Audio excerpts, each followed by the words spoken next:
নমস্কার বন্ধুরা, আপনারা দেখছেন মিস্টার নন্দী অ্যাস্ট্রোলজি চ্যানেল। আমি কৌস্তব নন্দী শুরু করছি। লগ্ন অনুযায়ী মঙ্গল কোন ঘরে কী ফল দেয়, চলুন সবার আগে জেনে নেই মঙ্গলের ব্যাপারে। মঙ্গল হলো সাহস ও পরাক্রমের প্রতীক। মঙ্গল শক্তি, ভাতৃ, অগ্নি এবং ভূসম্পত্তির কারক হিসেবেও বিবেচিত হয়। সৈনিক, কারুকার্য শিল্পী, অস্ত্র চিকিৎসক, বীর যোদ্ধা প্রভৃতি হলো মঙ্গলের বিশেষ অনুগ্রহধন্য। মঙ্গলের কর্মশক্তি শুভ গ্রহের সাথে যুক্ত হলে মানুষ কর্মঠ এবং জীবনে সাফল্য লাভ করে। তৃতীয়, ষষ্ঠ, দশম এবং একাদশ স্থানে মঙ্গল অবস্থান করিলে জাতক পরাক্রমশালী হয়ে থাকে। চলুন এবার জেনে নেই লগ্নে অর্থাৎ প্রথম স্থানে মঙ্গল থাকলে এর কী প্রভাব পড়ে। মঙ্গলের এইরূপ অবস্থানে জাতক জাতিকার পক্ষে মানসিক শান্তি পাওয়া কিন্তু কঠিন হয়ে দাঁড়ায়। এইরূপ জাতক উগ্র স্বভাব বিশিষ্ট হয়ে থাকে, কথায় কথায় তর্ক করে, দুঃসাহসী এবং বিভিন্ন কার্যকারণের জন্য সে অপমানিত হয়ে থাকে, তার পেছনে লোকে নিন্দা করে বেড়ায় এবং ছোটবেলায় সে নানাবিধ রোগে ভুগে থাকে। লগ্নস্থ মঙ্গলের কারণের জন্য কিন্তু পত্নী হানি এবং আকস্মিক দুর্ঘটনার সম্ভাবনাও কিন্তু থেকে যায়। চলুন এবার জেনে নেই দ্বিতীয় স্থানে অর্থাৎ ধন স্থানে যদি মঙ্গল থাকে তবে কি হয়। ধন স্থানে মঙ্গল থাকলে জাতক প্রচণ্ড লোভী হয়, কৃপণ হয়, দুর্বাক হয় এবং মন্দবুদ্ধিযুক্ত হয়। সে কিন্তু প্রচুর কটু কথা বলবে, খুব খারাপ কাজে তার বুদ্ধি কিন্তু প্রয়োগ করবে। আচ্ছা, মঙ্গল যদি শুভ হয় সেখানে, তবে সেই জাতক কৃষিকাজে ধনী হবে, প্রবাসী হবে, ভোগী হবে এবং ধাতু পরীক্ষক কিন্তু হতে পারে। দ্বিতীয়স্থ মঙ্গল যদি খুবই অশুভ হয় এবং মঙ্গল ডাউন থাকলে কিন্তু সে ঋণী হবে এবং নিজের বিপদ সে নিজেই ডেকে আনবে। চলুন এবার জেনে নেই তৃতীয় স্থানে অর্থাৎ সহোদরভাবে যদি মঙ্গল থাকে তবে কি হয়। তৃতীয় স্থানে মঙ্গল থাকলে জাতক সাহসী, উদার, পরাক্রমশীল, রাষ্ট্রীয় ক্ষেত্রে মর্যাদাযুক্ত, দীর্ঘায়ু এবং সুখী হয়ে থাকে। তৃতীয় স্থানে মঙ্গল কিন্তু ভাতৃসুখের ক্ষেত্রে বাধা সৃষ্টি করে, ভাইয়ের কিন্তু মৃত্যুও ঘটাতে পারে। শত্রু কিন্তু গৃহেই থাকবে। যাদের তৃতীয়স্থ মঙ্গল তাদের শত্রু কিন্তু তাদের নিজের গৃহেই থাকবে এবং মঙ্গল যদি নিচস্থ হয় তবে সেই জাতক কিন্তু নির্ধন হয়ে যাবে।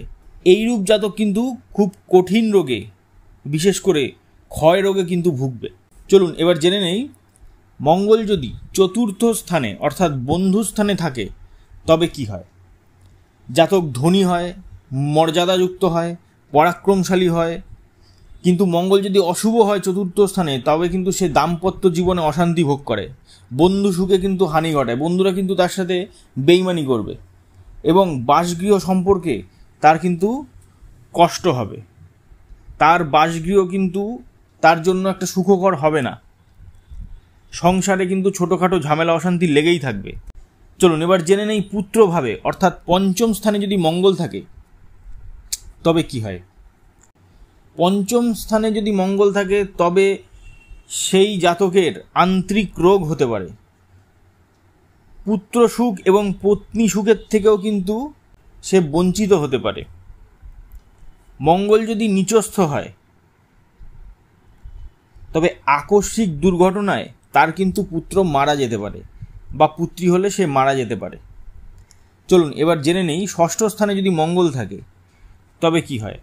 জাতক শত্রু জয়ী হয়, সৌভাগ্যবান হয়, প্রতাপশালী হয়, বিচার বুদ্ধি সম্পন্ন হয়ে থাকে। এইরূপ জাতকের বুদ্ধি কিন্তু খুব প্রখর হয়। কিন্তু যে কোনো কারণেই হোক না কেন এইরূপ জাতকের একাধিকবার কিন্তু অর্থহানি ঘটে থাকবে।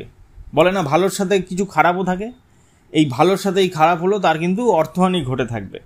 চলুন এবার জেনে নেই সপ্তম স্থানে যদি মঙ্গল থাকে তবে কি হয়। সপ্তম স্থানে মঙ্গল থাকলে জাতক কোনো বাণিজ্য বা প্রতিষ্ঠানের পরিচালক হতে পারে, শিল্পপতি বা সার্জিক্যাল ডক্টর এইসব হিসেবে সে বিশেষ খ্যাতির অধিকারী হতে পারে। কিন্তু সপ্তমস্থ মঙ্গল পতিহানি বা পত্নীহানি কিন্তু ঘটায়।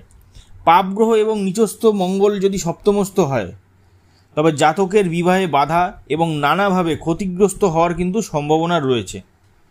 চলুন এবার জেনে নেই অষ্টমে যদি মঙ্গল থাকে জাতকের ভাগ্যহানি ঘটে। সে নতুন কাজের যদি উদ্যোগ করে তাতে কিন্তু প্রচুর বিড়ম্বনা ঘটে। রক্তঘটিত পীড়া, যে পীড়ায় রক্তক্ষরণ হবে সেই ধরনের কোনো পীড়া হবে, তার দুর্ঘটনা হবে, বন্ধুজন তার বিরুদ্ধে চলে যাবে, বন্ধুজন তার বিরুদ্ধাচরণ করবে এবং দাম্পত্য জীবনে কিন্তু সে অশান্তি ভোগ করবে। চলুন এবার জেনে নেই ভাগ্যভাবে অর্থাৎ নবম স্থানে যদি মঙ্গল থাকে তবে কি হয়। নবম স্থানে মঙ্গল থাকলে জাতক তেজস্বী হয়, কিন্তু ক্রূরও হবে এবং উগ্র স্বভাব বিশিষ্ট হবে। অর্থ এবং ভাগ্য সম্বন্ধে নবমস্থ মঙ্গল অশুভ সূচনা করে। ভাগ্যভাবস্থ মঙ্গল বড় ভাইয়ের পক্ষেও কিন্তু ক্ষতিকারক। শুভ মঙ্গল জাতককে শিল্পীজীবী করে তুলবে। চলুন এবার জেনে নেই কর্মস্থানে অর্থাৎ দশমে যদি মঙ্গল থাকে তবে কি হয়। জাতক পরোপকারী হয়, সৎ সাহসী হয়, রাজতুল্য হয়, সম্ভ্রমশীল হয়, ভোগী হয়। নিচু কুলে জন্মলাভ করলেও এইরূপ জাতক জীবনে প্রতিষ্ঠা লাভ করতে কিন্তু সক্ষম হবে। এইরূপ জাতক অস্ত্র চিকিৎসক বা অস্ত্রবিদ্যায় সে দক্ষ হয়ে থাকে। চলুন এবার জেনে নেই লাভ স্থানে অর্থাৎ একাদশে যদি মঙ্গল থাকে তবে কি হয়। জাতকের আয় বৃদ্ধি হয় এবং জাতক ভাগ্যশালী হয়ে থাকে। পোলট্রি ডেয়ারি এবং যানবাহনের ব্যবসায় একাদশস্থ মঙ্গল বিশেষ লাভজনক হয়ে থাকে, কিন্তু সে অমিত ব্যয়ী হবে। মাঝে মধ্যেই সে আর্থিকভাবে দুর্বল হয়ে পড়বে, অর্থের অভাব হবে তার। সন্তানের পক্ষে মঙ্গলের এইরূপ অবস্থান অত্যন্ত অশুভ। চলুন এবার জেনে নেই ব্যয়ভাবে অর্থাৎ দ্বাদশে যদি মঙ্গল থাকে তবে কি হয়। দ্বাদশে মঙ্গল থাকলে সে লোকের দ্বারা অপবাদিত হবে, লোকে তাকে অপবাদ দেবে কোনো বিনা কারণে, অর্থ নাশ হবে তার, সে চোর তৈরি হবে ধীরে ধীরে, শত্রু ভয়ে তার মনের মধ্যে বাসা তৈরি করবে।